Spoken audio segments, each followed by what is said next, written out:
10 अप्रैल 1959 पाक फजाइया की तारीख का बड़ा दिन। पाकिस्तानी शाहीनों ने दुश्मन के खिलाफ पहली फजाई कामयाबी हासिल की।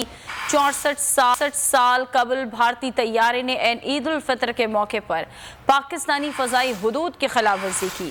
पाक फजाइया के फ्लाइट लेफ्टिनेंट यूनुस ने 50,000 फीट की बुलंदी पर परवाज करता भारतीय तैयारा मार गिराया। पाक एयरफोर्स के जवान मुल्की फिजाई हुदूद के निगहबान। 64 साल कबल आज ही के दिन दुश्मन पर धाक बिठाई, जारहाना अज़ाइम रखने वाले को मुस्तदी से धूल चटाई। 10 अप्रैल 1959 ईद उल फितर का रोज, जब दुश्मन ने फिजाई हुदूद की खिलाफ वर्जी की। भारतीय कैनबरा PS-58 तैयारा पाकिस्तानी हुदूद में आग घुसा। फिजाइया के F-86 सेब्रस तैयारे ने उसे 50,000 फीट की बुलंदी पर निशाना बनाया। भारतीय तैयारी की तबाही का कारनामा अंजाम दिया फ्लाइट लेफ्टिनेंट यूनुस ने।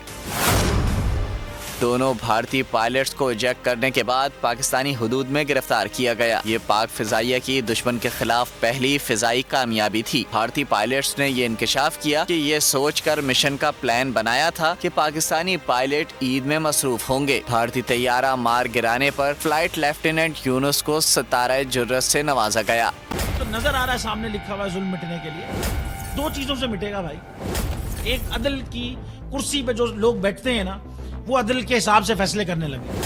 दूसरा, कौम निकल खड़ेगी उस जुल्म के खिलाफ, तो जुल्म खत्म हो जाएगा। या इन दोनों में से कोई एक चीज हो जाए या दोनों हो जाए।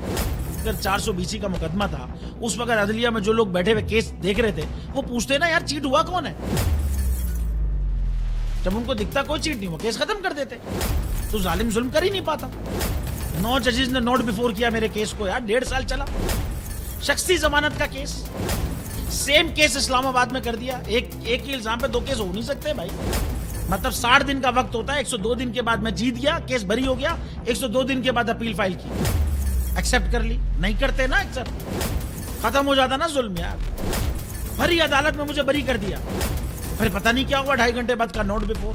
मैं नहीं सुनता ये केस, खड़े रहते अपने फैसले पे, मिट जाता जुल्म। अल्लाह ताला ने बिठाया इन कुर्सियों पे इनको यार, ये अल्लाह ताला की तरफ से फैसले करते हैं। तो या तो ये फैसले आएंगे, जुल्म मिट जाएगा, या कौम खड़ी हो जाएगी जुल्म के खिलाफ।